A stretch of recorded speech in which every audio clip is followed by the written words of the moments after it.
হাসিনা ইস্যুতে এবার ভোল বদল করল ভারতের দায়িত্বশীল ব্যক্তিরাই বলছেন বাংলাদেশের রাজনীতিতে হাসিনার ফিরে আসার সম্ভাবনা নেই বললেই চলে। হাসিনা ছাড়া আওয়ামী লীগের হাল ধরার মতো তার পরিবারের তেমন কোনো যোগ্য নেতা তৈরি হয়নি। হেভিওয়েট নেতাদেরও এই দলে সভাপতি হওয়ার মতো গ্রহণযোগ্যতা নেই। তাহলে কি শেষ হতে যাচ্ছে অন্যতম বৃহৎ এই রাজনৈতিক দলের ঐতিহ্য? বাংলাদেশে হাসিনার রাজনৈতিক প্রত্যাবর্তন নিয়ে বিবিসি বাংলাকে একটি মন্তব্য করেছেন পিনাক রঞ্জন চক্রবর্তী। তিনি ঢাকায় ভারতের সাবেক হাই কমিশনার হিসেবে কাজ করেছেন। আওয়ামী লীগ এবং হাসিনার বেশ ঘনিষ্ঠজন হিসেবেই তিনি পরিচিত।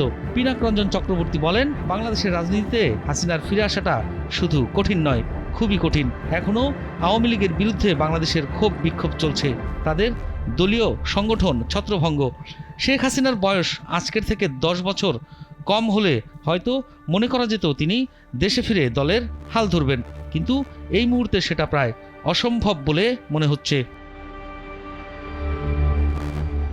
হাসিনার বয়স এখন 77 বছর। ভারতের বিশ্লেষকরা বলছেন, বাংলাদেশে আওয়ামী লীগের জনপ্রিয়তা এখন যে পর্যায়ে, তাতে জনগণের আস্থা ফিরতে কমপক্ষে 10 বছর লাগবে। হাসিনার বয়স হবে 87 বছর। এরপর হাসিনা সহ তাদের আওয়ামী লীগের নেতাদের বিরুদ্ধে যে পরিমাণ মামলা হয়েছে, তাতে স্বাভাবিক প্রক্রিয়ায় ওই সব মামলা থেকে ক্লিন চেক মিলতে আরও 1 দশক পেরিয়ে যেতে পারে। সুতরাং শতবর্ষী হাসিনা তখন দলের হাল ধরতে কতটুকু সক্ষম থাকবেন, সেটাই মুখ্য প্রশ্ন হয়ে দাঁড়িয়েছে। সেই বিবেচনায় বাংলাদেশের রাজনীতিতে হাসিনার প্রত্যাবর্তন সম্ভব না বললেই চলে। আওয়ামী লীগের উচ্চ পদের নেতারাও বর্ষিয়ান, দলের শীর্ষ পদের জন্য কারো তেমন গ্রহণযোগ্যতা নেই। সুতরাং তরুণদের তৈরি করতেও বেশ সময় লাগবে বলে মন্তব্য ভাসছে ভারতীয় মিডিয়ায়। তাছাড়া এই দলটি এখনও তাদের শীর্ষ পদে পরিবারতন্ত্রের বাইরে যেতে পারেনি, ফলে সিনিয়র নেতাদের এই দলের শীর্ষ পদে বসা দিবাস্বপ্নের মতোই। শেখ হাসিনার মেয়ে সাইমা ওয়াজেদ পুতুল ব্রিটিশ পাসপোর্টধারী। গত 15 বছর ধরেই তিনি মায়ের সঙ্গে থাকলেও তার রাজনৈতিক প্রজ্ঞা নিয়ে সন্দেহ রয়েছে খোদ আওয়ামী লীগের নেতাকর্মীদেরও।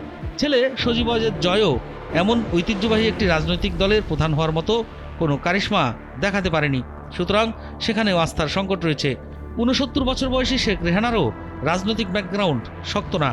এই পরিবারের বাকি যা আছেন, রাজনীতির মাঠে তাদের চলাফেরা একেবারেই সীমিত। মুজিব পরিবারের অন্য সদস্যদের মধ্যে শেখ রেহানার ছেলে রাদওয়ান মুজিব ববিকে রাজনীতিতে কখনো সক্রিয় হতে দেখা যায়নি। তার বোন টিউলিপ সিদ্দিকী ব্রিটিশ রাজনীতির ভালো পদবিতে রয়েছেন। সেটা ছেড়ে বাংলাদেশের রাজনীতিতে আসার সম্ভাবনা রয়েছে বলে মনে হয় না। শেখ হেলাল, শেখ তন্ময় মামলার বোঝা মাথায় নিয়ে পলাতক। ফজলে তাপস, পরশ, শেখ সেলিম সবাই দেশ ছাড়া বলে জানা গেছে।